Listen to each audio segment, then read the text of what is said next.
In the summer of 1518, in the city of Strasbourg, then part of the Holy Roman Empire, an event occurred that still puzzles scientists to this day.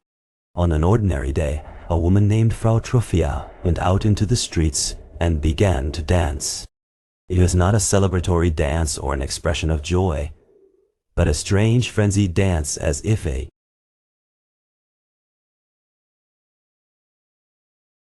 her body was moving against her will. She continued to dance for an hour, then for hours, then for a whole day without stopping. At first, people thought it was an isolated case, but after a few days, others began to join her. One, then two, then dozens. Within just 2 weeks, there were more than 100 people dancing in the streets, dancing non-stop, without music, without reason.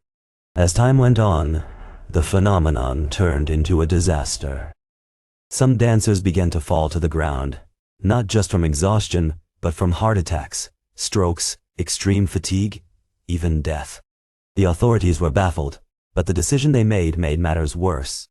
Officials believed the solution was to let them dance until they recovered.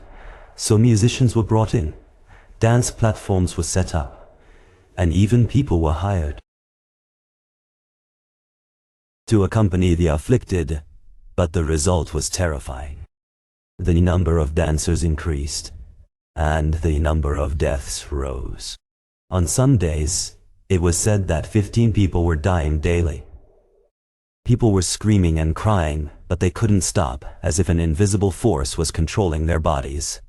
After weeks of horror, the phenomenon suddenly stopped, as it had begun, with no definitive explanation, no clear cause, just silence after chaos.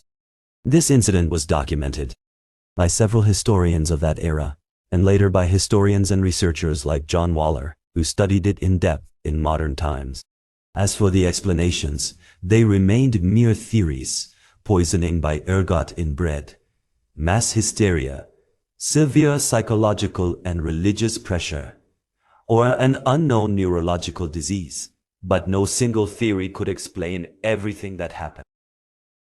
How could dozens, even hundreds of people dance to death without being able to stop? And why did the phenomenon suddenly cease? To this day, the dancing plague of Strasbourg remains one of the strangest and most dangerous mysteries in medieval history.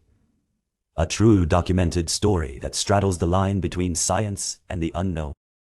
Subscribe to the channel